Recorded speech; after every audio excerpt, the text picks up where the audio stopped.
there. So, all right. Hopefully everybody enjoyed their day off on Wednesday. The lunch was pretty good. The accreditation visit is over with. They gave us our initial impression. You know, it sounded pretty good. I think we did all right. The thing that they had brought up more than anything else is that we didn't have all the safety requirements out there, which is really a BMI building issue. It's not an IQO issue. We don't control the labs or the fact that there's no shower in the PCB lab. We don't even use a PCB lab in our program. Do you guys do a course where you do printed circuit boards? Not yet? Out there? Yeah, actually my old university, we did away with the printed circuit board lab, and we replaced it with, we still do printed circuit boards, but we replaced it with a milling machine versus the etching process, which actually falls more under this course than it does that there. So, all right, I went through chapter 2 out of the Braun book the other day, and I'm referring to this book as the Braun. That's the name of the author. And I'm going to continue on, and I'm going to talk about chapter 3. Chapter 3 doesn't have a lot in it, but then I'm going to get into chapter 4. And chapter 4 gets ugly very fast, and I'm going to get ugly with it. And my wife says I'm ugly some days already, but the math gets a little ugly in that particular chapter. So we're going to get into some theory. So the first thing that we look at here is when we look at DC motors, they're the most common type of motor used in mobile robots right there. So and this book actually talks about embedded robots. So this book talks more about, you know, robotic cars, robotic helicopters than it does about industrial robots. So we'll probably have to go to another book later on to talk about industrial robots. But for right now, I'm going to stick with this because even though in industry here you're going to see a lot of industrial robots at the factories, things out there, but mobile robots is really where things are happening in the industry out there. And especially when we start looking at things such as self-driving automobiles and delivery systems and out there. There's a company in the United States called Amazon, which probably you've had to have been living under a rock if you've never heard of Amazon. But what? What? eBay? Well, no, but Amazon's the one that wants to use helicopters, you know, mobile helicopters that are drones to deliver packages when you buy something. That there. eBay works differently. eBay, I list something for sale and then it's up to me to deliver it to the customer. Amazon is a huge retailer that's got warehouses all across the U.S. and the U.K. I don't think they're in Asia anywhere yet. They may be looking at moving into Singapore. So far, they're not. I know they're not in Malaysia. And to be honest, I miss Amazon. Amazon is my favorite shopping place in the U.S. I'm sorry, ladies, but I'm a typical man. I hate stores. I hate going into a shopping mall. Nothing ruins a Saturday faster than my wife asking me to go to the mall. That there. Especially in Malaysia on a Saturday. The malls are insane.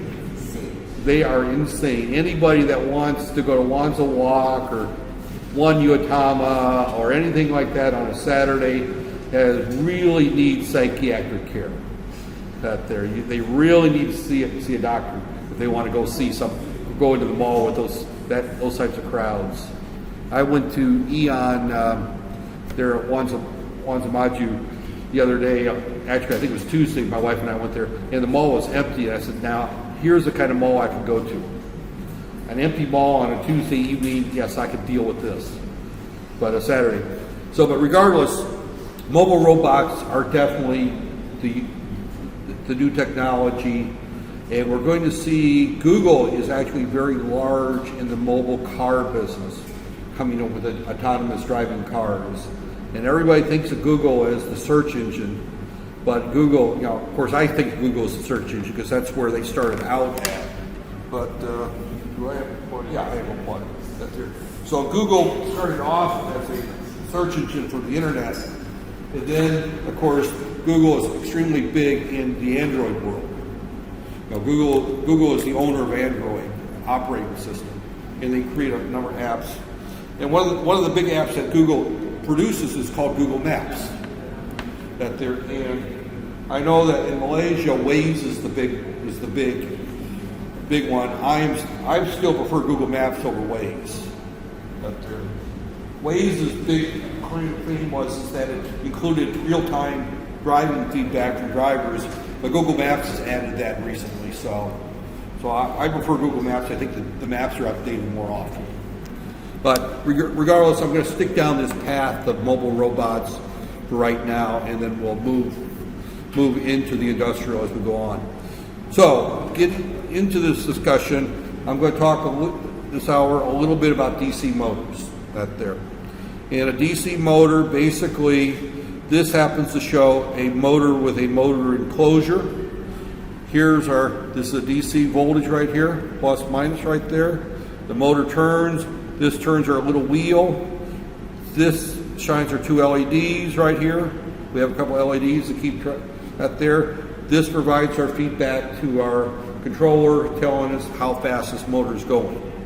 It doesn't tell us the position. This particular type of encoding system only tells us the speed of the motor right there, because the output of this is going to be basically a square wave right there. Every time it sees a white one, it's going to go high. Every time it sees a black stripe, it's going to go low right there.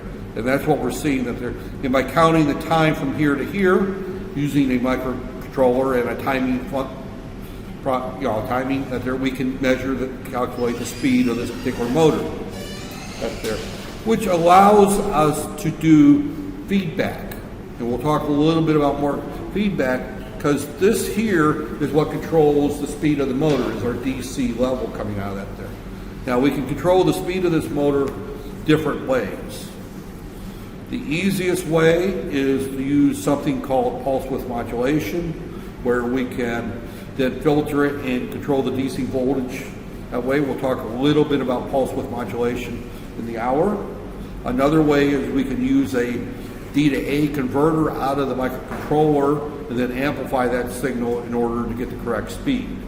So we're going to talk a little bit about speed control and controls, and that's in the next chapter. So this chapter is only talking about the various types of actuators. So DC motors revolve freely, right there. So here's some nasty formulas. We're not going to get into them too much. This is the model of a motor. Later on we'll have to get into this a little bit there. We've got a voltage right here. Oh, this doesn't work when I expand this out. We've got a voltage here, or maybe, oh, that just brings that up there. Right there. Okay. Right there. All right, we have a voltage which we control. We have a resistance. We have the inductance of the motor. We have what's created as the voltage, which creates our EPF, or electromagnetic force. Right there. That creates a torque that turns our motor. And then we've got our torque that resists the torque. And then we've got our J, which is the inertia of whatever we're moving right there. So this is basically a model for the motor. We're not going to get into these formulas right now. But we could spend a great deal of time talking about just that, these particular. I do not want to turn this into a motorist course. You've had a course in motors, I assume, or you will have right there. So, right there. This is all the things.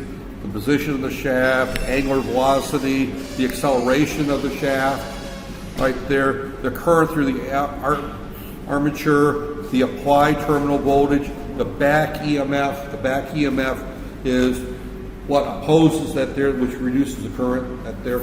You always have some back EMF up there. You got the motor torque, that's Newton's meter. The applied torque, that's what's actually seen at the load. By the time you have all the losses through the gears and the various other things. You've got the nominal terminal resistance of the motor inductance, the inertia of the rotor. That's, you've got something that weighs half a kilogram or 2 kilograms. and you try to start it moving, it takes a certain amount of torque to get it moving, and that looks like inductance when we write in differential equations for it. Right there. We got the frictional constant. That's the friction of all the various bearings and gears in our motor. Right there, they come into play. We have the torque constant. That's just basically a constant that, in order to keep the thing going. We have the back EMF constant. That again is volts per second per radian. We have a speed constant, and we've got some regulation. These are all variables and constants that there. Anything that starts with a K is a constant. This is a variable right there. That's the position of the motor, which in the previous example we don't measure that anyway. We've got the velocity of the motor. That's how fast it's turning, and this is how quickly it's accelerating or deaccelerating. Right there. The current. All these are various.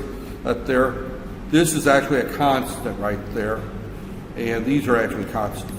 That they're the, I don't know, you can't see where my pen is going, but you can see where that resistance, the inductance, those are all constants right there. But there, these all vary according to the speed of the motor. These are all constants depending on the type of motor and what our load is. So again, I'm not going to get into that. The torque produced by the motor is proportional to the current. This is called the torque constant.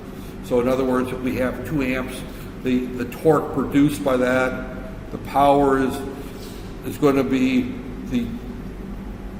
the torque constant times the acceleration constant times the velocity, and we've got all these. The efficiency is our power in versus our power out. That there again, I'm not going to get into these formulas right now, but that's just basically the model. The model we're looking at for a motor looks something like that right there. Right there. So here, this is the basic model we would look at if we were to analyze this motor in great detail. Right there. And this book, to be honest, just throws the formulas up there and lets it go at that. Right there.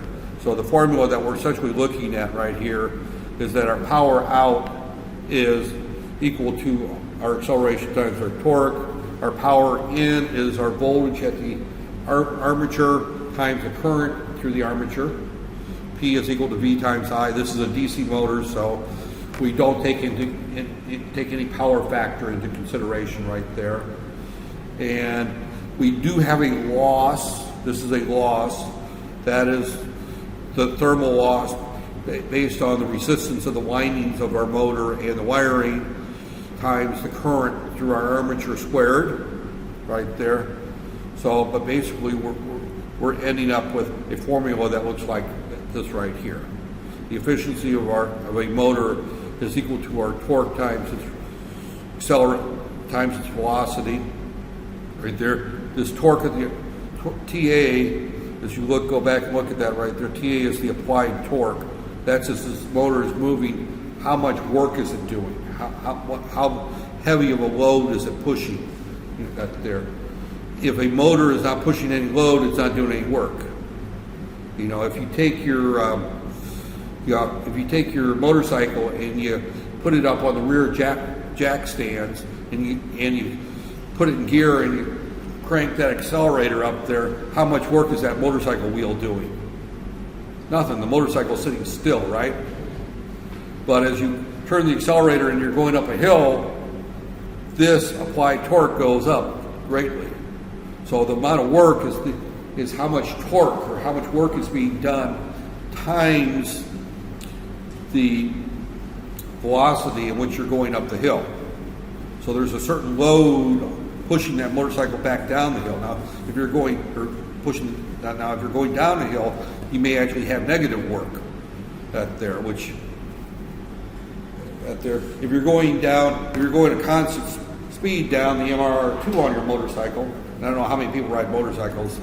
I don't ride a motorcycle. I ride a toy scooter, but it's close to the same concept there. But if you're going down a straight, level piece of land, then of course the torque that it has to overcome is just that of friction and air resistance. So this is actually a variable that they're depending on conditions. If a robotic arm is moving up carrying an engine block, that torque that it's got applied is very large. If it's dropping the engine block, well, we hope it doesn't drop it, but lowering the engine block, that torque may actually be negative. The weight of the engine is actually pulling the arm down, and the motor is actually having to fight the downward motion as to apply negative torque in that particular case.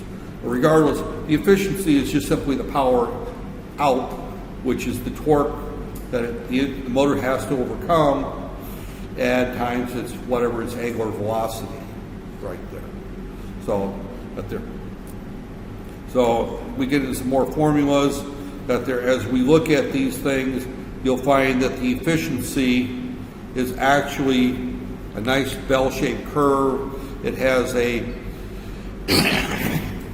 point in which it's very efficient, a point in which it's very inefficient, right here. This is your motorcycle up on wheels, right here.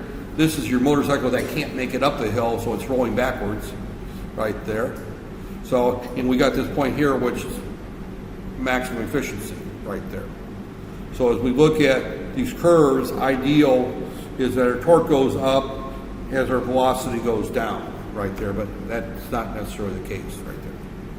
So basically, though, we get into this nasty little differential equation, which I am not going to get into today at all. We may not even get to it at all, where it says the partial derivative of the velocity divided by time is equal to Km over J times I minus TA negative over J. That's a, as I said, these formulas are getting fairly nasty. I'm not going to get into the nasties right now at there. The H-bridge, I talked a little bit about this in my microcontroller course, some of you were in, when we talked about motor control. A simple H-bridge looks like this right here. Right here. We have a power supply, right here. We have 4 switches, of which 2 switches can be closed at any given time. Right there. Now, when I was doing the example at the 8051, those were in my microcontroller course, these switches were replaced by JFET transistors. Right there. Well, and this was actually replaced by a PWM output right there that controlled the speed. So you would control the speed by using a PWM output to this transistor that there, and then that there. Well, what we're seeing here is if we close 1 and 2, the motor is going to run one direction. We close 1 and 3 and 4, it's going to run the opposite direction. All we're doing is we're reversing the flow of the current through the motor. It's not unlike a full wave rectifier in your electronics courses, right there. So the whole idea is that in this particular case, we've got a power supply that does not change its direction, but we want to change the direction through the load. With a full wave rectifier, we have a voltage source that changes its directions. We want to keep the current flowing the same direction through the load. But it's a very similar concept that there.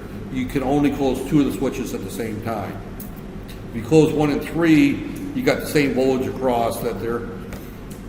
If you close all 4 switches, nothing happens there, other than you burn up your power supply because you put a dead short across it through 1 and 4 and 3 and 2. So if you close 1 and 4 at the same time, you burn up your power supply. If you close 3 and 2 at the same time, you burn up your power supply, because that just creates a dead short right there. So that's not a good thing right there. You don't close those 2, but you close these 2. That takes the current through here and through the motor this direction, back through here and back to the power supply. If you close the other 2, and I don't think I can change colors, but I can erase that right here. If you close these 2 right here, then my power supply goes this direction through here. So I reverse the current through the motor right there. And as I showed before, I'll just kind of do this off the top of my head. It may or may not make any sense, but I can have JFET transistors right here.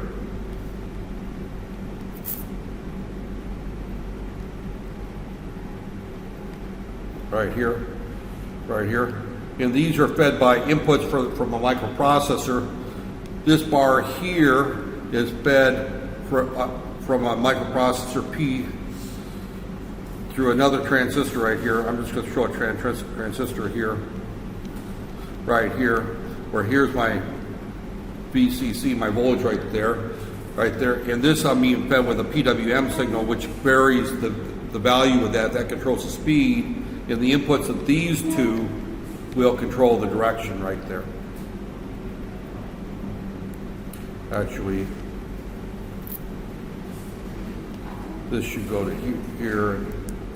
This transistor is right there. And these two are tied to the same input, and then these two are tied to a different output of the microcontroller.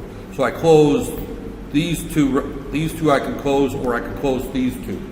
So it's very easy to control this with a microprocessor or a microcontroller using an H bridge right there. So, and we control the speed by controlling the voltage coming out of how long the power transistor is turned on, driving the motor. Going back to my drawing here, right here, this here is showing it's a constant. That does not have to be a constant, right there. Matter of fact, if we're doing robotic control, it is most likely not a constant voltage. It's going to go through some type of circuitry there. But again, since their required digital inputs have severe power, since they can only drive since the motor can draw a lot of power, we are not going to drive it directly. That's why I show the transistors there. You know, they talk about the L293D, that happens to be a power amplifier. There's other ways of doing that there. So, but this just happens to be one where we have a speed control, and then we have our direction control right there. For both logic 1, set the speed of stopping the mode right there. So again, as we look at this right here, are always opposite each other. Get substituted right there. What they're saying right there is that we set this one to 1, this one to 0. It's going to go one direction. We set this one to 0 and this one to 1. It's going to go the other direction. This controls our speed right there. And then we can stop the motor by setting them both to 0 or both to 1, or setting the speed to 0 right there. Most of the time you would just set this to 0, and you would run these through a single output and an inverter going to the other one. So your processor would have here, and you would have right here, this is X, this is Y. So this would be your direction coming out of your microcontroller right there. And then your speed would come through your PWM output. So you would only have to have two outputs from your microcontroller to drive this particular motor. One tells it what direction, the other one tells it how fast to go, right there.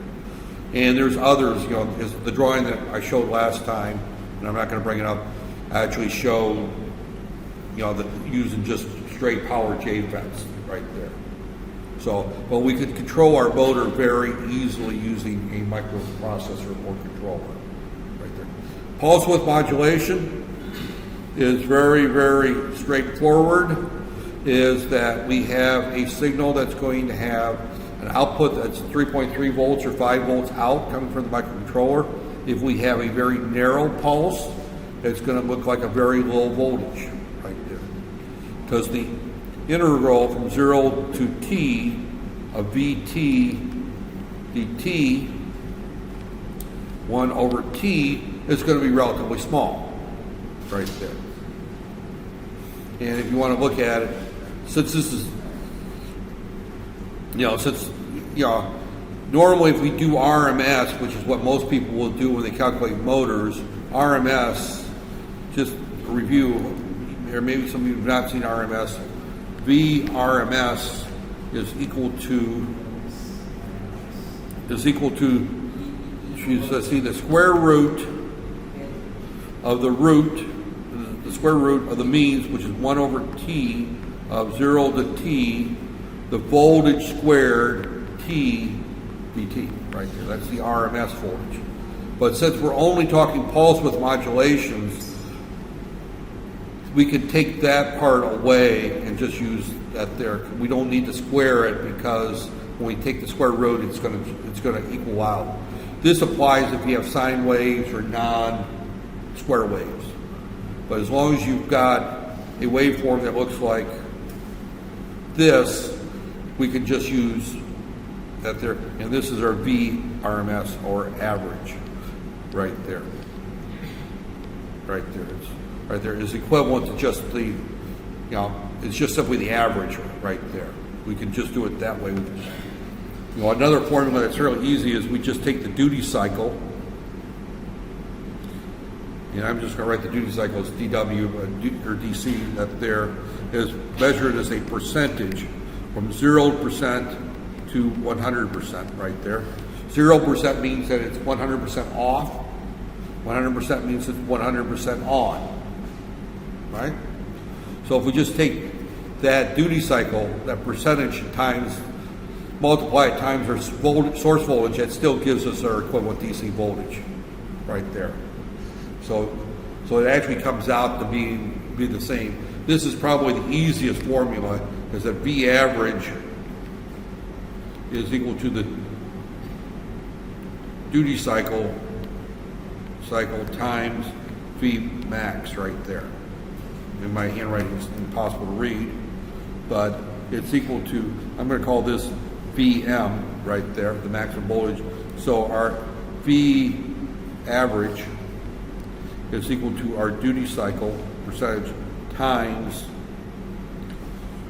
VM right there. So if you got 20% duty cycle and it's 5 volts, you've got an average of 1 volt. You got a 25% duty cycle and it's 5 volts, it's 1.25 volts average right there. So again, all we're doing that there, the quote T on T period is called the pulse width ratio. That's why I use P. It's actually supposed to be PW. That there, I wrote D. It should be PW, or duty cycle, right there. And we didn't do it in the microcontroller course, but it's a very easy thing when you deal with a microcontroller like the HC12, it's the Freescale, or the 8051, or the ARM microcontrollers, to simply load up the duty cycle into a register in the timer and just tell it to run. And the timer will send out the correct pulse, and then we can measure the speed and adjust the duty cycle as we care to do. Now, I'm going to say a dirty word here. This is all done in software today, right there. So if we were to actually do this, and this course is more of a theoretical course than an applied course, that there you would have to write software in order to determine what the duty cycle is, right there. And you would have to have some type of feedback where you measure the speed, you know what the desired speed is, so then you would adjust your duty cycle accordingly, right there. So again, you have multiple parts, and we'll get into that in the next chapter when we talk about feedback, right there, and how feedback works, right there. So, right there. Again, we're looking here at measured speed response here, right there. This is PWM generated by software. That there are many microcontrollers. Here he's talking about that old one that's in the board, have special modes and output to support this operation. Almost any microcontroller today will generate PWM very, very easily and very, very quickly. That there is connected to the speed input of the amplifier. That's what I was just talking about there. And we can adjust the speed right there. And what we're looking at here is that it takes time for that speed to ramp up right there. And that's what we're looking at right there. As we increase our duty cycle from 0 to 100%, our speed is going to reach, now it reaches a point in which it doesn't get much faster. And the reason we reach that point where it doesn't get much faster is that friction now oversets. As we increase the speed, we increase the amount of friction on the motor, the amount of air resistance. So therefore, we reach a point here that we go up very rapidly, then it starts leveling off because we've reached a maximum torque right there. So Out there, speed calibration can be done. We're not going to worry about how that is done with a calibration table. Now, we talk about stepper motors here. And stepper motors are motors in which we apply a digital signal to them, and they will step so many degrees per out there. So if I want to step 1, I put A11 on A, 10, 12, and we go through these steps here, and we simply go through and we put 1, 2, 3, 4, and this motor is going to go through and step through. This actually only has 4 right there. So stepper motors are very, very they're rarely used for driving mobile robots.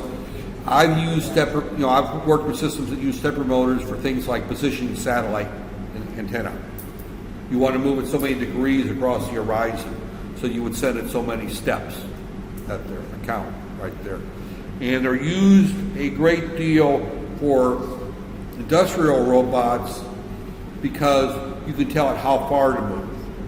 You're not telling it how fast to move, but you're telling it how far to move right there. So stepper motors right there, they do have some problems right there. One is they have a worse weight to performance ratio than DC motors, but the other problem with them is that they don't have any feedback right there. So they don't have any feedback on the load or the position in reality right there. So normally if you use a stepper motor, it has to be recalibrated every so often to a 0 position, so it knows where it's at. And then after time, it will generate errors, and then it has to be recalibrated right there. So stepper motors is just the way that they're done. Their standard steps is 200 steps per revolution, 1.8 degrees. Some rely on half steps out there. So there's a maximum number of steps per second depending on the load. But again, what we're basically doing here is we're sending it a digital sequence account to tell it to move so many degrees. We just send it a signal there. Servos, I've used servos quite a bit. I actually have 2 or 3 of them upstairs. Probably should have brought that there. That there qualifies as a servo in action. They can be used in closed loop, which is very, very valuable. And their servos use PWM, but they do it differently. The PWM doesn't control the speed, it controls the position right there. So, and every motor is different. You got to pull up the data sheet for the particular motor, and it will tell you what the pulse width is for how many degrees of position right there. So what we're looking at right here is this is an example right here. As I said, this is a relatively short chapter. These are short pulses right here. So these are short pulses. It's in this position right here. This is a slightly wider pulse. It's facing right there. This is a wider yet pulse. It's facing this direction. So we can vary the position of a stepper motor, a servo motor, by just varying the pulse width. And that changes its position out there. They're fairly accurate. They're usable most commonly. A servo would be used for a steering motor. If you want to steer something out there, because it can control the position. You would never use it for a drive motor because it will only go about 120 degrees. Out there, it will not go a full 360 degrees out there. Servos don't go around circles. They only go right there. Servo has 3 wires right there. Pulses are generated every 20 milliseconds right there. A pulse width of 0.7, this is an example, will give you negative 120 degrees. 1.7 will take it to plus 120, so this particular one's got a 240 degrees, or 280 degrees, 240 degree swing right there. So it'll only swing about 2/3 of the way around the circle right there. So a servo motor will swing from roughly here to here. Actually, not quite, or more than that. This is 0 degrees, so it's going to swing 120 this way, swing to 120 this way, and can't reach this right here.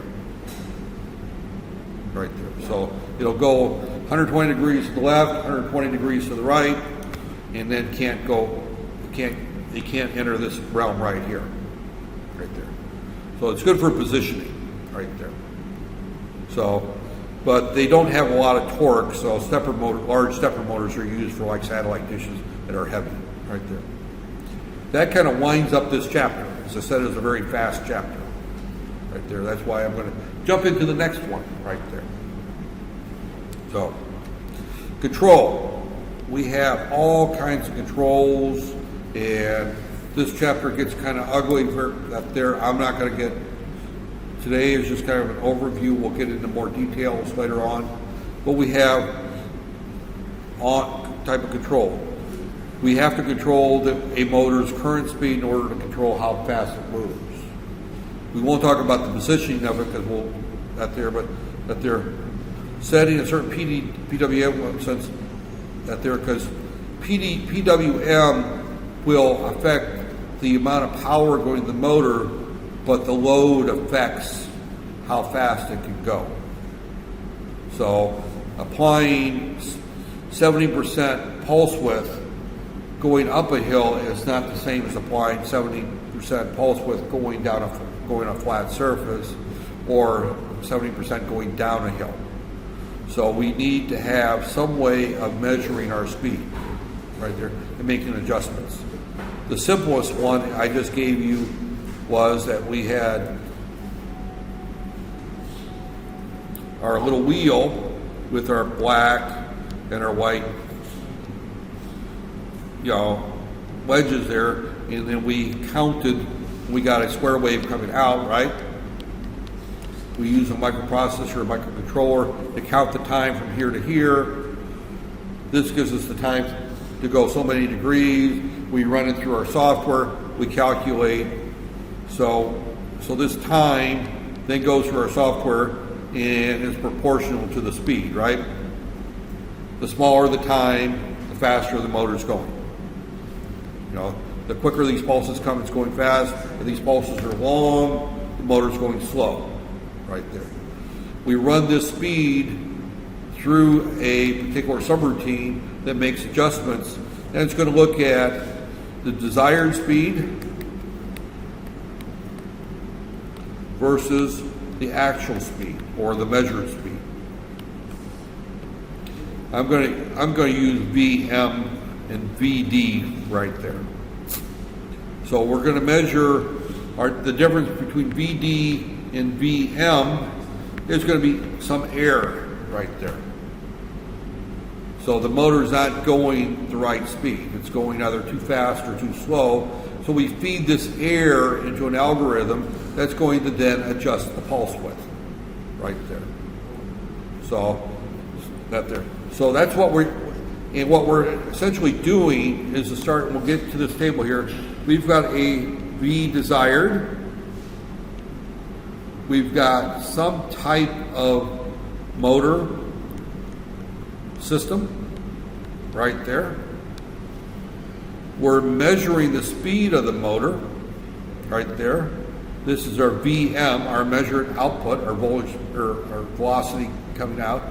We go through some type of feedback routine right there, and we make adjustments to our motor at this point right here. Actually, normally we show our error at this point here because we're right there, but I'm just going to show that we're going to be feeding this in our PWM right here. We're going to adjust our PWM at this point right there. Essentially, we're doing this graph. There's a better graph down in the slides, but what we're essentially doing is we're taking our desired input, we're looking at our measured output, and our VD actually is going into this right here. Right here is where it's going into right there. So, but we'll get into a better graph. But what we're doing is we're doing feedback right there. And feedback is back, and I can't write today, back. Feedback, right there. Feedback control. Feedback means that we're measuring our output, we're comparing it to the desired output, and we're making adjustments. That's all feedback control is, right there. So, and we can do feedback control many, many different ways. We can use op amps to come up with feedback controllers using op amps. We can use proportional control, integral control, differential control. I'm going to talk about all three of those out there. You could do an entire course on feedback control systems and digital feedback control systems. Each of them are full courses right there. So today we're just going to talk a little bit about the basic underlying factors of feedback control right there. So for feedback control, you need three basic parts. One is a desired, the other is a way of controlling it, and the third is a way to measure it right there. So, right there. So one is on off. In the case of the speed is increase the desired speed as we increase the motor. If the speed is lower, we decrease the motor power by a certain degree. That's all they're saying is that we measure the speed right there. He talks about the robot out there. You know, I don't want to get into particular technology. You know, I'm just using out there. If you look at something like an automobile, they're not common in Malaysia, or at least I haven't owned a vehicle in Malaysia, but all the cars I've owned in the last 10 years in the U.S. have cruise control settings, a cruise control out there. And a cruise control basically is you're driving your car and you get up to a certain speed, let's say 110 kilometers an hour, because I always follow the law and I never speed. And I hit a button and I tell my car to just keep that speed. Right there. And what the car does is the computer on the car will measure the speed of the car by counting the revolutions of the wheel using something similar. It's usually a Hall effect transistor, or Hall effect will measure how fast the car is going, or through some sensor in the transmission, but it will measure how fast my car is going. It will compare that to what I want it to go, and will press my gas pedal down farther or let it up. And the cars that I had, you actually could watch the gas pedal go down and up right there. But it used the type of feedback control to control the speed of my car going down the road. And if my car starts going up a hill, I can see the gas pedal go down. I start going down the hill, I see the gas pedal come up. So it actually had a small servo motor that actually controlled the position of the accelerator on the throttle. Right there. And they're common in the U.S. because U.S. has highways that are 2,000 miles long right there. You know, when I was back in the U.S. in January, my wife and I drove from San Diego, California to Seattle, Washington, which is about a 22-hour drive if you drive it straight. And we spent the entire trip practically on I-5, one highway. Goes all the way from the Mexican border to the Canadian border. So you can literally get in your car at the Mexican border, set your speed control, and say, keep going until I hit Canada. Except for you run out of petrol out there, because it's such a long ways. Now, most of the trip, though, through California, we did on the Pacific Coast Highway. We didn't pick up I-5 until after we hit San Francisco, but still. Yes. What? In U.S. and the toll? Depends. Most places, no. That trip, no, we did not go through any tolls. Yeah, I-5 does not have any tolls, neither does the Pacific Coast Highway. That doesn't have any tolls. If you take through Illinois, for example, in Indiana, I-80 across has a toll. The Indiana and the Illinois toll road, and then the Ohio Turnpike and the Pennsylvania Turnpike, that's a toll road. But, you know, most roads are not out there. Malaysia has mastered the art of putting tolls on highways out there. You cannot go anywhere without going at super slow speed along old 2-lane roads without paying a toll, is what I discovered You can't even drive around KL without getting a toll that there. If I want to go from my house to Zamazara, I have to pay at least 3 ringgits, I think, out there. So, but again, the whole idea of feedback controls is to maintain a constant velocity right there when we're looking at this type out there.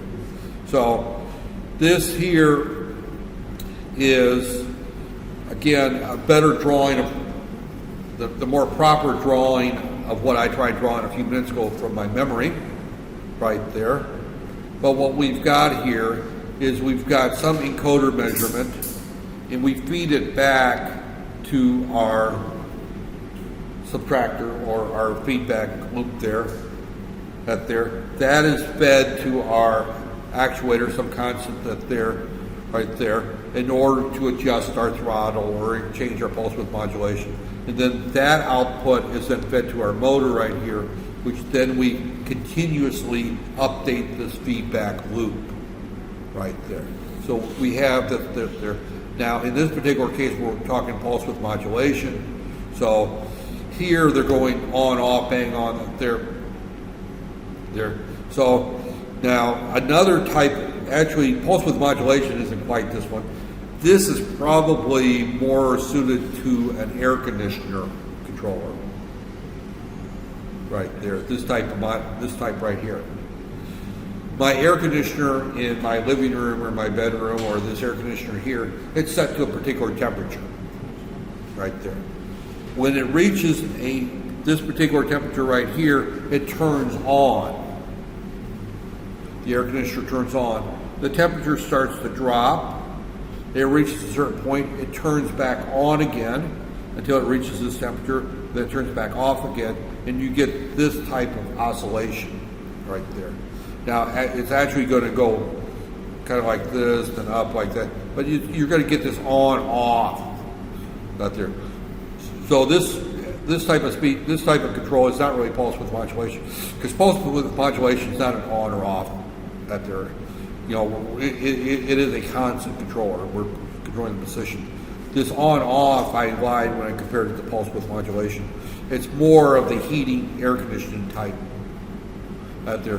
My car ignition system, that's more of a pulse width modulation type, where we have more unified control out there. This is the on-off. That'd be like full speed on your motorcycle, off, on, off, on, off. You would tear your motorcycle apart in no time doing that, right? There, or your car. But that's the way air conditioners go. They're either fully on or they're fully off right there. So right there. So again, this is, you know, they're just showing on off here. Again, they're showing here, this is our off point, this is our on point.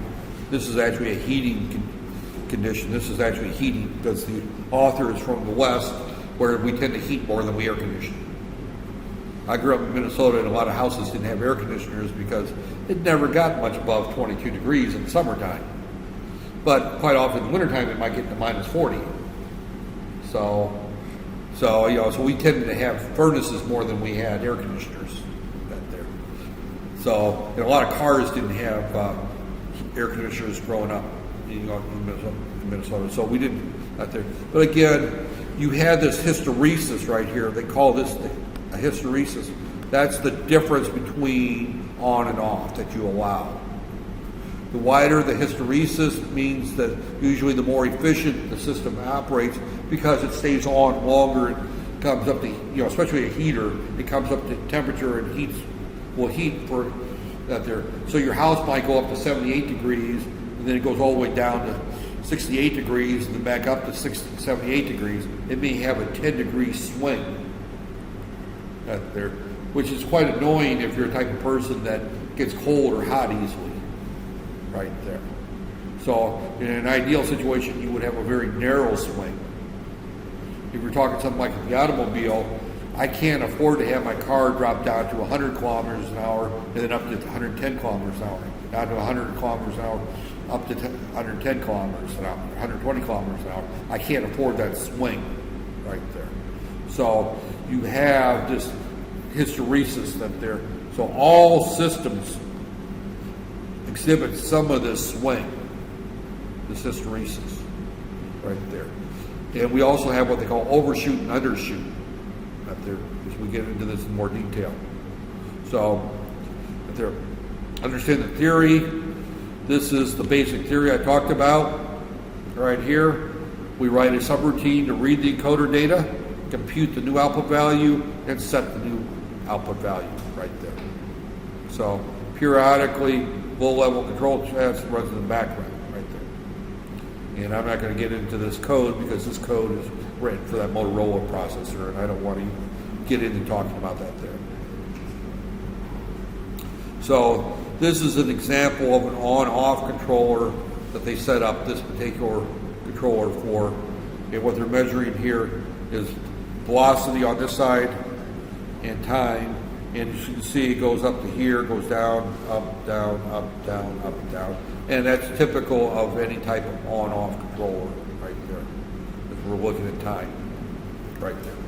Thinking about looking at time, what's my time look like here?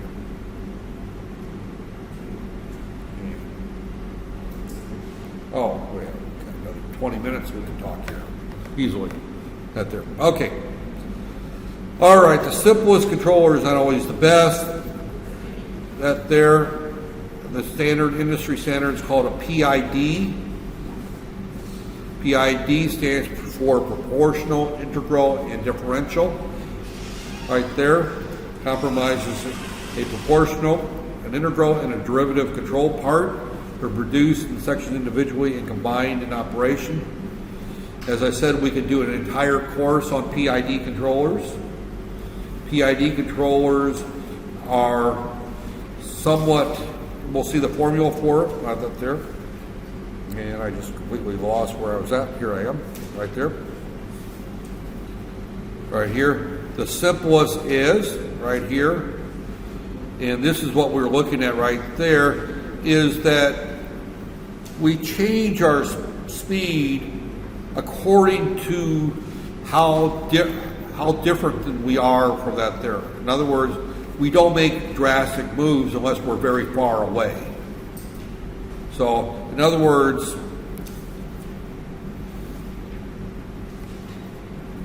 if my speed is 0 kilometers per hour, is that the way you write that KPM? I'm used to write MPM, miles per hour, up there. And my desired is 110 kilometers per hour. Then I've got a very large difference between the two of those. I want to make a drastic swing. I want to swing from 0% to 100% on my PWM. I want to do a drastic swing. I want to open the throttle wide open on my automobile. Now, I'll be honest, most cars won't let you do that. Most speed controls, cruise controls will not give a full throttle from the go. Matter of fact, they won't kick back until you get up to about 30 miles per hour, right there. But again, the change we're allowed is a proportion of the difference right there, our air difference right there. So if we go back to if I'm going 100 kilometers per hour and I want to go to 110 kilometers per hour, I'm not going to make much of a change. It's going to be proportional to what it was that there. In other words, we changed this proportionally to what we want it to be. So as we look at this here, this proportion will vary our response. If we do it too much, right here, here's our proportion at 85%, we see that we overshoot our desired speed greatly, right there. Here, our desired speed is 4,000, right here. This one is at 2,000. But we're seeing that our desired speed is somewhere right around there. So we shoot that there, well, we're too far, we shoot all the way down. Then we shoot up, we shoot down, we shoot down. And we overshoot our speed greatly. So we reach a point where we try to find where we're going to reach our optimal speed, at the shortest amount of time. Now, obviously, when we look at this one here, it looks like this particular one, it comes out to somewhere right around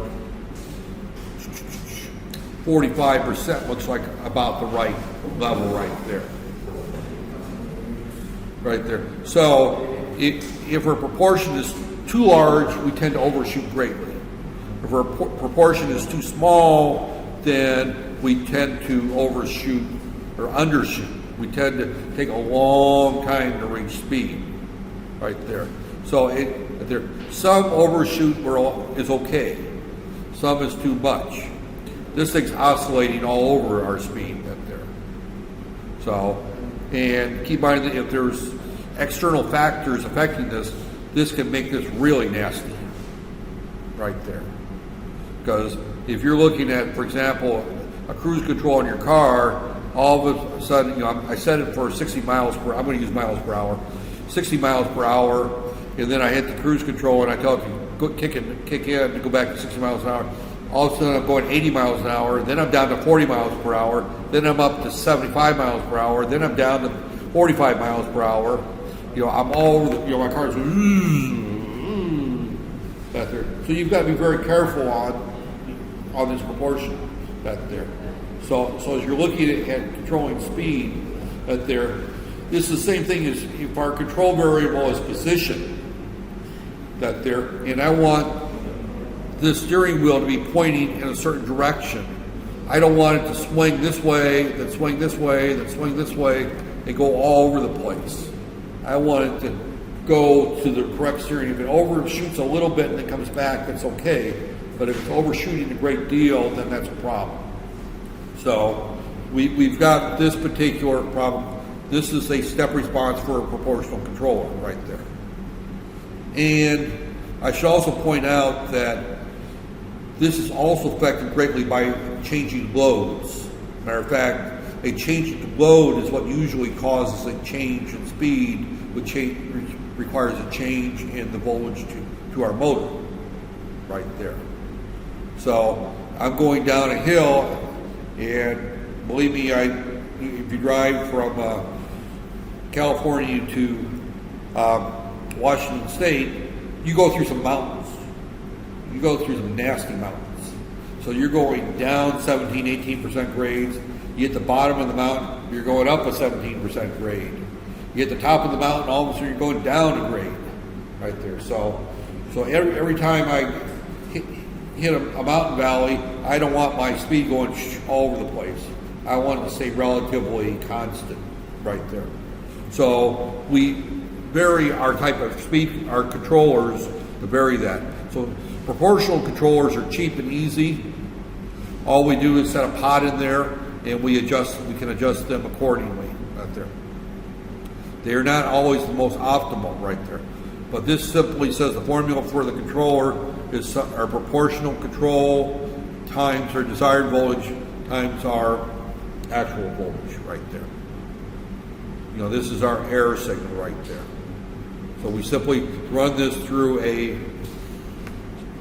basically usually a summing amplifier, but if we're dealing with a microprocessor system, then it would be a very simple subroutine that reads the desired input, and that may be coming off of a potentiometer, it may be coming off of a sample and hold circuit, it may be coming off of some software variable, but this is set someplace within our system.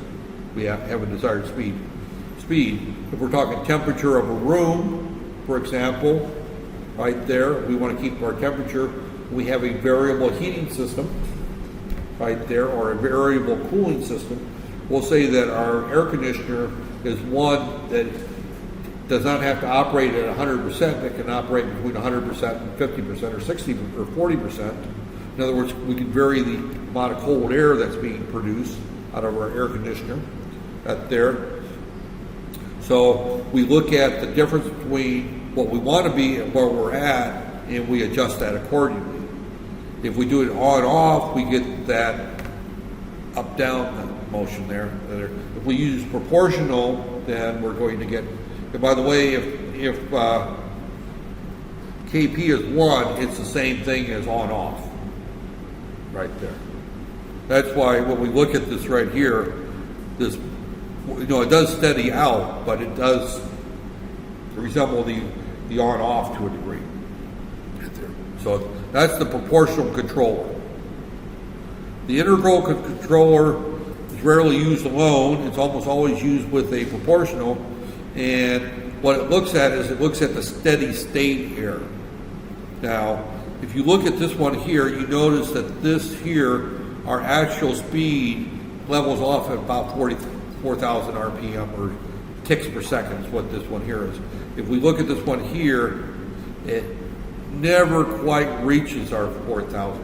This is our integral error right there. So this particular controller actually holds us closer to the desired. Right there, it looks at the long-term error right there. The proportional only looks at the current error. This here looks at the integral from 0 to t of our air voltage and tries to set that to 0 right there. So part of our controller that there. This is a little bit more difficult to implement in software than the proportional controller right there, but it can be done right there.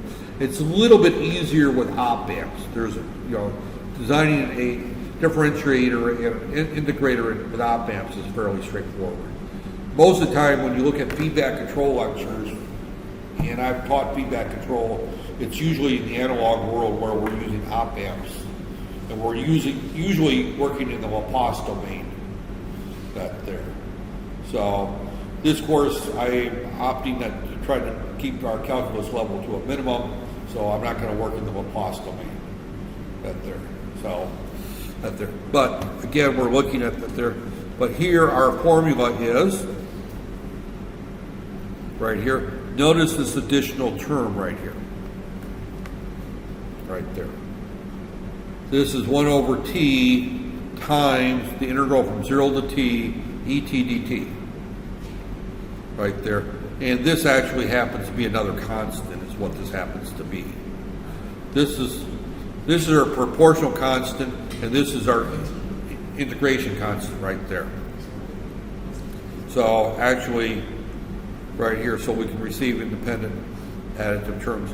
So this right here is our constant that we use for our integral term. So we've got two terms in determining our, and I don't know what this thing's doing here. Okay, now it works. All right. And now I've lost my place. Is that my place? Yeah, that's my place. Right there. Why is my pen not wanting to erase? Okay, well, we'll just not worry about erasing this right there. But we've got this term, and now it won't write. Q. Oh, man. All right. Give me 1 second here. I think I may have a solution to this problem, which is going to involve a trip tomorrow to Eon or someplace, if I can find it. And that is replacing my battery. And this is here. That's right. It's here.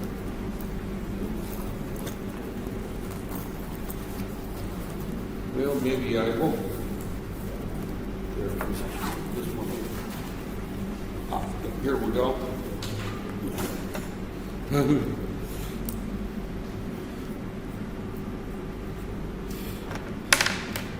These batteries are extremely difficult, hard to find.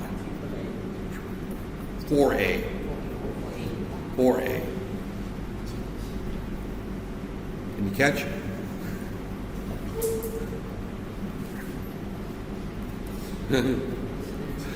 As I said, they're very difficult to find. Right there. Out there. 4A batteries. They're not easy to find. Out there. But have you seen them before? No. First time, yeah. As I said, they're not easy to find. That there. But that's what these pens.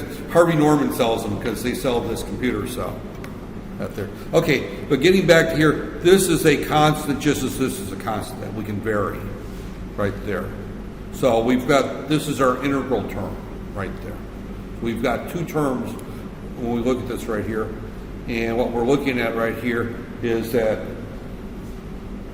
when we look at this here, this is Kp with only the at there, and you notice that it never reaches full control because full speed, because the proportional keeps us from reaching full speed at there. So here we're using Kp is, you see now it's too sensitive. Now it's writing, if I get, see, if I get close to it, right there. So Kp is 0.2 and K1 is 0.05 right there. So this actually should be a K1 right here. That they put as T right there. That should be K1 right there.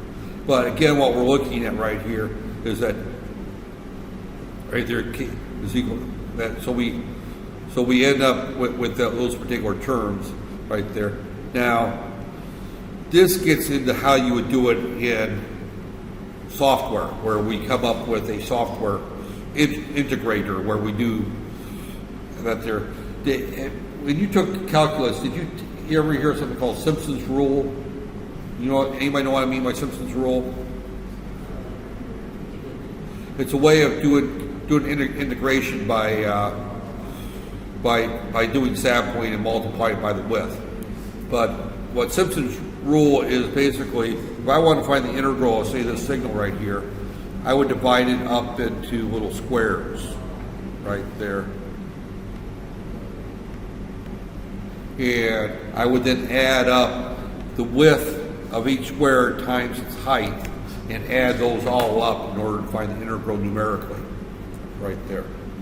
That's called Simpson's method, or it's a way of doing numerical integration out there. And what this is getting into is a way of doing numerical integration.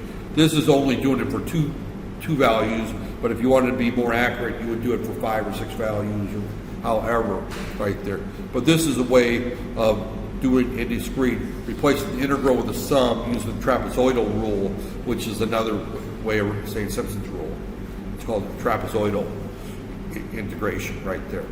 So, and this gets into the algorithm that you would use, and I'm not going to get into that there. And then the last one is the derivative. And where am I on time? Getting close to where I'm going to probably stop for the day, but we'll talk about the derivative. That there's rarely used by itself again. It's almost always used, the proportional is used with everything. That's the simplest one. That there. The PI or the PD or the PID are variations of that there. So the PD reaches the P controller but still has steady state error. So when we look at the response, the proportional right here, here's our desired speed. Here's right here our PD controller. Actually gets here very quick right there, but it never quite reaches the full speed. We add the PID, the integral controller, and it'll get up to full speed right there. So those are our three, and we're left with this nasty formula right here. This is the full formula right here, right there. That is the full formula. This is shortened right there.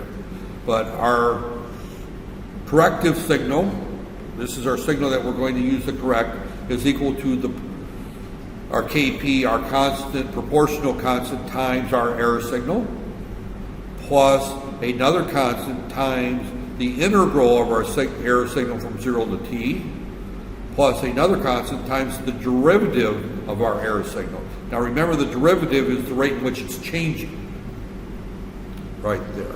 Integral is the sum of the area under the curve, and it's the difference between what we desire and what we want. In all cases, we're using the error signal right here. We're using the error signal.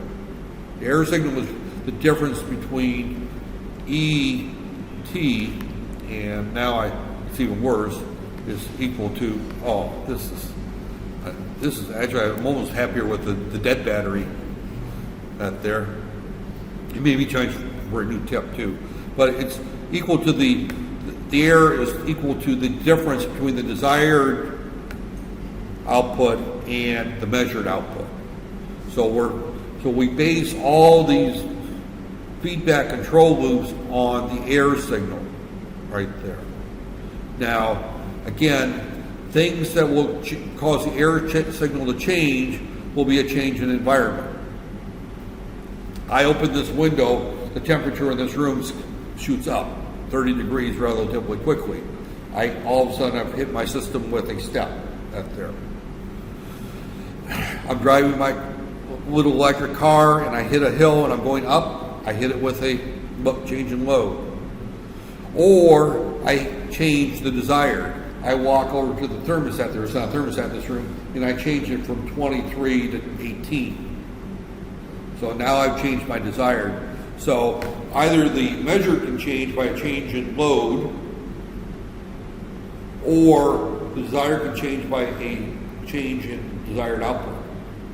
I'm sitting here driving my little scooter down the road, and I'm going relatively slow because I'm going by a school and everybody's stopping when their kids out and picking up their little kids and all that stuff. And nobody wants little Sally or Johnny to get hit, so you can slow down as you go through the school district. Now I pass the school, all of a sudden I turn the crank on the accelerator, and all of a sudden, instead of going 30 kilometers per hour, I want to go 70 kilometers an hour, right? Out there. So that's a change in desired output. But we're looking at, when we run through these formulas, what we're looking for is what is the error, and that's the difference between desired and measured output. And we come up with this change right here of our control voltage right there. And our control voltage can go up or down right there. So we're going to make a change in either our pulse width modulation, we're going to make a change in the output of our A to D or D to A if we're doing a digital output or analog output. We're going to do a change in the position of our accelerator on our car.